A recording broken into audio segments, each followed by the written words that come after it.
ফেসবুকে পেজ খোলার জন্য আমি ফেসবুক লাইটে চলে যাচ্ছি।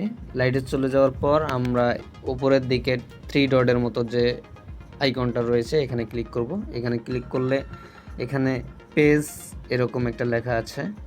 তো পেজে আমরা যদি ক্লিক করে দেই তাহলে এখানে ক্রিয়েট পেজ নামে একটা অপশন রয়েছে, এখানে ক্লিক করতে হবে। এখানে ক্লিক করলাম, তো আমরা গেট স্টার্টে ক্লিক করব।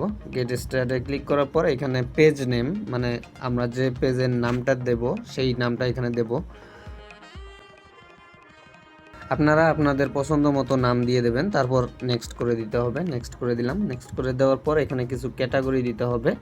যে যেরকম ক্যাটাগরির ভিডিও তৈরি করবেন সেই ক্যাটাগরিগুলো এখানে সিলেক্ট করে দিতে পারেন। অ্যাড ক্যাটাগরিতে ক্লিক করলে এখানে বিভিন্ন ক্যাটাগরি দেওয়া থাকবে, আপনারা এগুলো সিলেক্ট করে দিতে পারেন। এখানে 3টাই ক্যাটাগরি দিতে হয়, তো আমি 3টা দিয়ে নেক্সট করে দিলাম। নেক্সট করে দেওয়ার পর নতুন আরেকটা পেজ ওপেন হচ্ছে। এখানে চুজ সিটি এরকম একটা কিছু রয়েছে, তো আমি এখানে একটা নাম দিয়ে দিচ্ছি আমার এলাকার।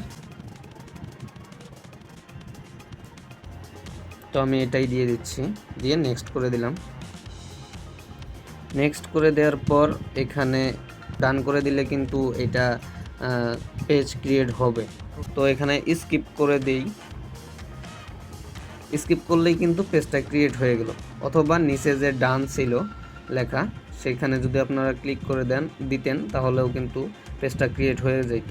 ঠিক আছে, এখানে কিন্তু পেজ আমাদের ক্রিয়েট হয়ে গেছে।